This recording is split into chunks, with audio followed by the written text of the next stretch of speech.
bagaimana perspektif Quran, perspektif hadis memotret anak-anak, dan sebagai seorang orang tua itu bisa melihat dan mengasuh seperti apa yang Quran inginkan, seperti hadis yang seperti apa hadis inginkan untuk anak-anak kita. Dan alhamdulillah pada kesempatan yang berkah ini kita bertemu narasumber. Beliau adalah Al Ustadz Sugeng Narpodo, alhamdulillah. Dan beliau ini adalah seorang praktisi di suatu lembaga ataupun rumah sakit pemerintah, yang insya Allah kalau dari segi ilmu itu soal parenting insya Allah, dan juga anak-anak insya Allah itu sudah sangat mumpuni beliau, karena beliau ini backgroundnya adalah dari subspesialisnya adalah anak-anak. Dari segi anak-anak usia 0 tahun sampai usia balik, beliau insya Allah mumpuni dari segi ilmu perkembangan gerak dan juga sosialnya gitu nggih. Yaitu bagaimana Ustaz kita bertemu di acara podcast perdana ini? Masya Allah ya, alhamdulillah, barakallah. Ustadz Wahid, kita dipertemukan di kesempatan yang sangat berbahagia ini untuk berbagi dengan para kaum muslimin semuanya ya Ustadz ya. Nggih Ustadz. Masya Allah, alhamdulillah sehat Ustadz. Ya alhamdulillah sehat Ustadz. Ustadz gimana Ustadz, sehat? Alhamdulillah sehat, dan insya Allah siap berbagi untuk materi sekarang ini Ustaz. Tetap semangat walaupun kita lagi siam nggih Ustaz nggih. Insya Allah harus tetap semangat. Harus tetap semangat teman-teman, karena ya walaupun kita puasa tetap kita harus bersemangat. Lebih-lebih untuk berthalabul ilmi, kan begitu Ustaz nggih? Nggih Ustaz, karena setiap manusia itu kan wajib ya itu hukumnya Ustaz ya. Thalabul ilmi itu fardhatun ala kulli muslim kan Ustaz. Masya Allah nggih. Tidak terhalang oleh ruang dan waktu dimanapun dan di kapanpun kan Ustaz itu. Nggih, itu betul Ustaz. Ya alhamdulillah Ustaz, pada kesempatan yang indah ini topiknya ini juga luar biasa Ustaz, yaitu tentang bagaimana ataupun mendidik, cara mengasuh anak Ustaz. Karena memang di luar sana, mohon maaf, tidak semua orang bisa mendapatkan cara mendidik dari perspektif Quran, atau bahkan dari perspektif yang paling tinggi memang Quran, ataupun bagaimana cara anak orang tua itu mendidik gitu Ustaz.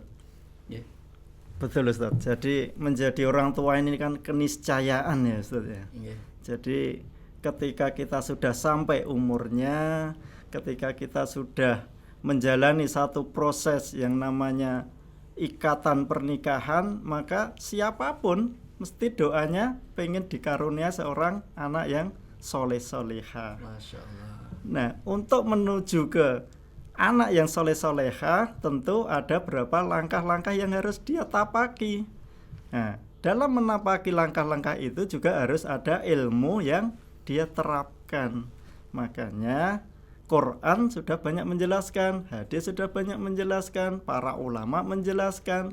Namun sayang karena kita hidup di negara yang sekarang ini kita tinggali, ya di sekolah formal ya kita jarang menemukan ya Ustaz ya. Kalau kita nggak ikut taklim atau kita nggak ikut di tempat-tempat yang memang di situ kita gali ilmu tentang kepengasuhan ini. Masya Allah. Ini dari nada bicara dan juga menata kata-kata untuk mendidik anak ini, kayaknya beliau ini sudah sangat pakar menurut kami. Jadi Ustadz ini mohon maaf Ustadz, anaknya berapa nih Ustadz? Alhamdulillah Allah titipkan karunia anak 3 anak. Dari satu ibu. Masya Allah, karena jadi satu ibu Ustadz Dari satu ibu. Insya Allah, alhamdulillah. Jadi dari 3 anak itu insya Allah ya menjadi suatu hal yang sangat baik, sehingga kita bisa mengambil, memetik dari ilmu beliau dalam mendidik anak dari perspektif Quran dan juga Sunnah. Baik Ustadz, apakah kita langsung ke pertanyaan aja kan Ustadz? Tafadhol, monggo Ustaz. Jadi baik rekan-rekan semuanya, sahabat Islam semuanya, insya Allah ada beberapa pertanyaan yang sangat mendasar gitu nggih Ustaz nggih. Jadi mungkin yang pertama adalah bagaimana sih Ustaz cara mengasuh anak agar anak itu baik gitu nggih. Sementara tantangan akhir zaman ini banyak hal-hal yang bisa membuat ataupun yang mendistorsi dalam pengasuhan anak itu sendiri Ustaz. Gimana Ustaz itu ya? Cara mendidik anak agar menjadi baik ya, soleh, soleha. Itu gimana Ustaz? Ini tantangan yang sangat besar ya Ustaz ya. Nggih, tantangan yang sangat besar di akhir zaman ini Ustaz. Iya, kita ini kan sekarang hidup di akhir zaman ya. Di akhir zaman yang di mana-mana itu fitnah bertebaran Ustaz. Kita keluar dari rumah aja sudah astagfirullah ya Ustaz ya. Kita temui banyak fitnah yang ya itu akan mewarnai nantinya kalau kita nggak punya filter. Jadi ya di akhir zaman ini yang bisa menjawab tantangan akhir zaman adalah berhasilnya kepengasuhan yang kita terapkan untuk keluarga kita. Jadi pengasuhan yang berhasil itu akan menjadi tameng perisai yang sangat kuat bagi anak-anak kita.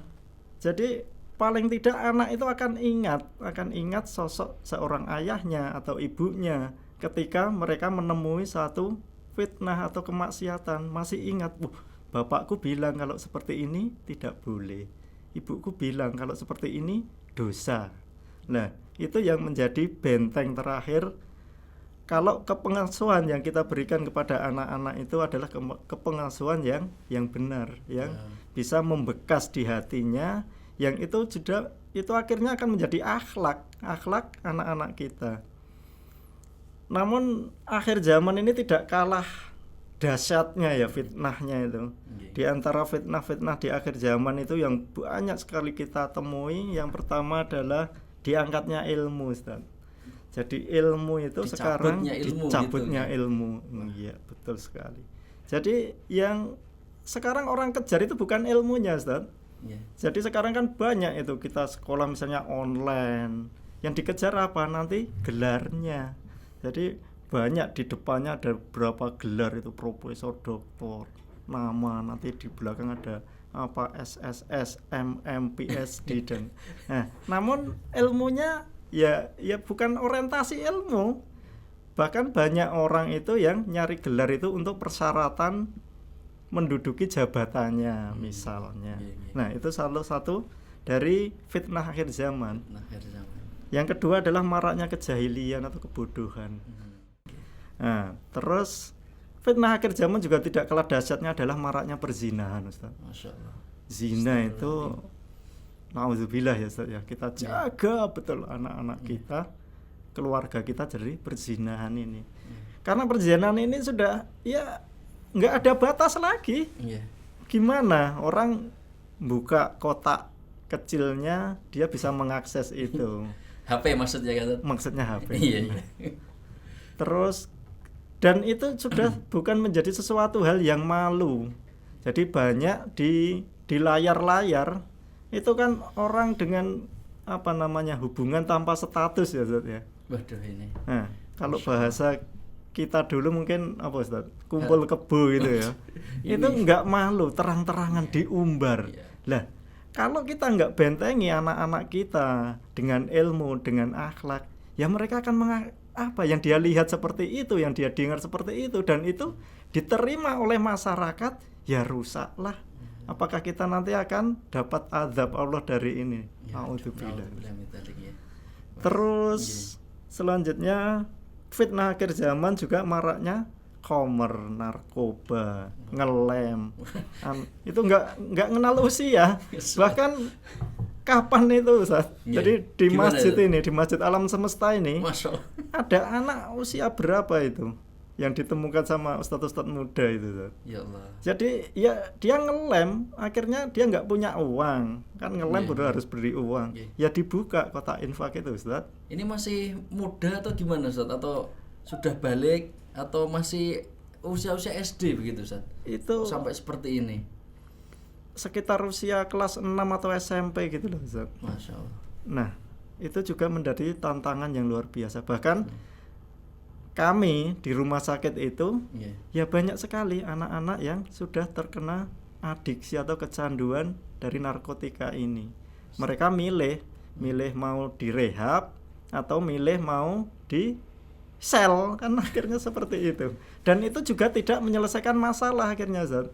Jadi dengan adanya rehabilitasi narkoba, terus adanya ancaman hukuman pidana, ternyata juga peningkatan pelaku ini ya masih signifikan. Jadi efek jera yang di apa namanya pemerintah jalankan juga kurang begitu mengena. Ini tugas kita sebagai orang tua, Ustaz.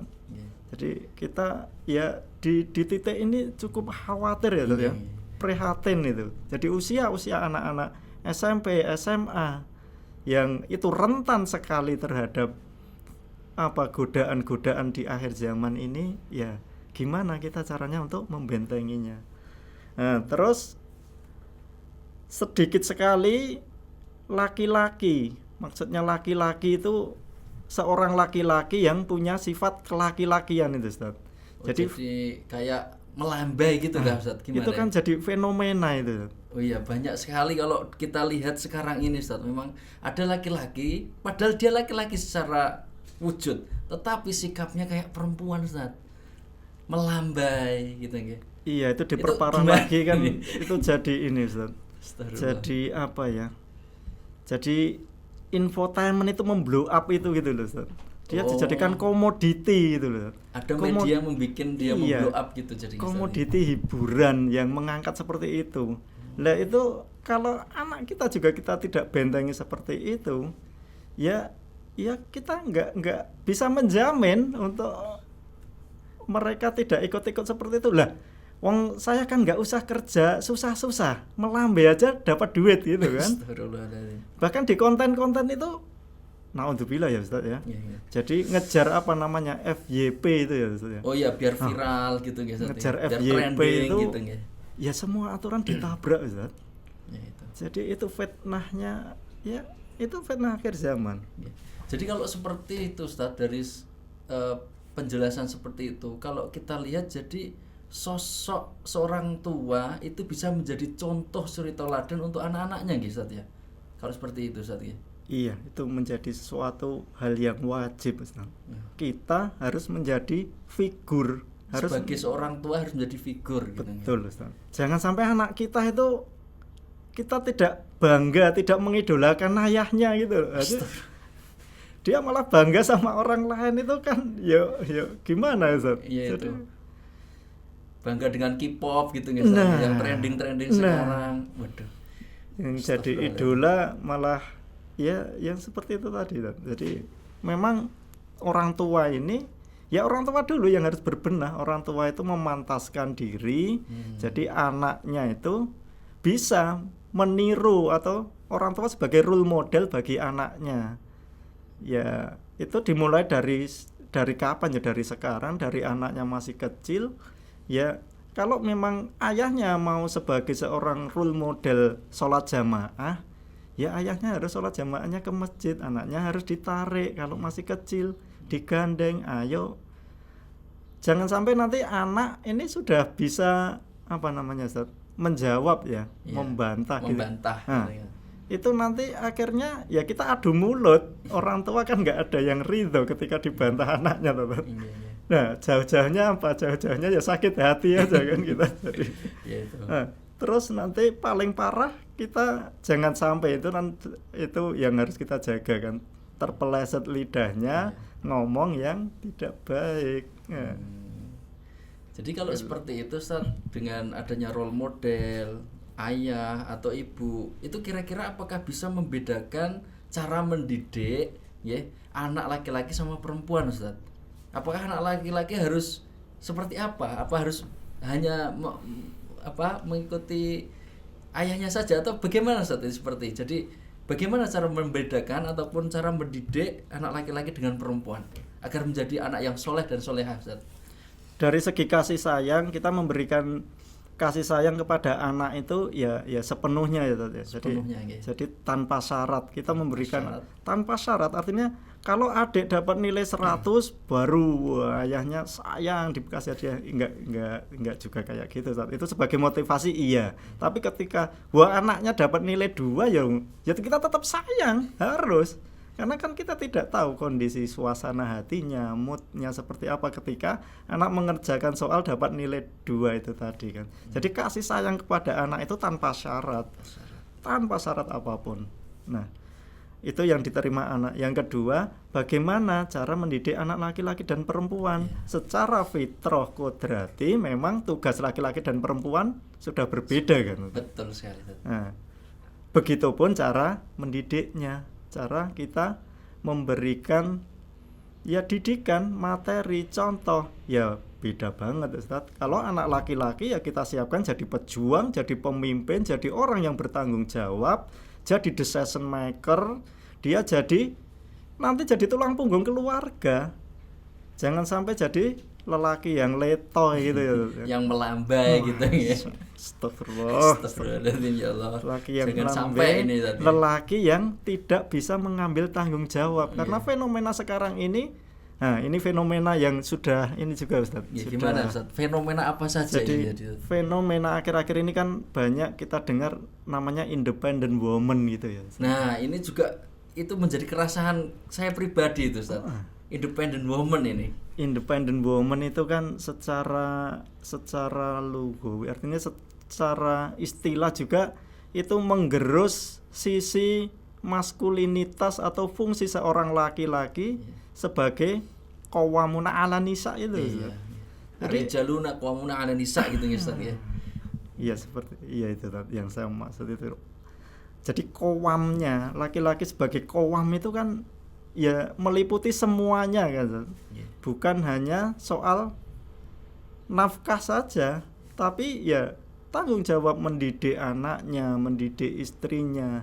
Itu sekarang ini direduksi oleh fenomena ini independent woman, seolah-olah wanita yang sudah bisa mandiri, dia tidak ada ketergantungan dengan laki-laki, merdeka, itu yang menjadi cita-cita, impian atau sosok idealnya seorang perempuan.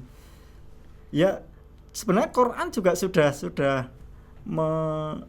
kesetaraan gender itu isunya kan nanti larinya ke isu gender ya Ustaz. Iya, emansipasi wanita gitu tadi akhirnya. Terus ada alpha female gitu juga. Nah, ya Quran sudah menjelaskan juga sebenarnya tentang kemuliaan perempuan itu ya Ustaz ya. Jadi ya sesuai fitrahnya masing-masing.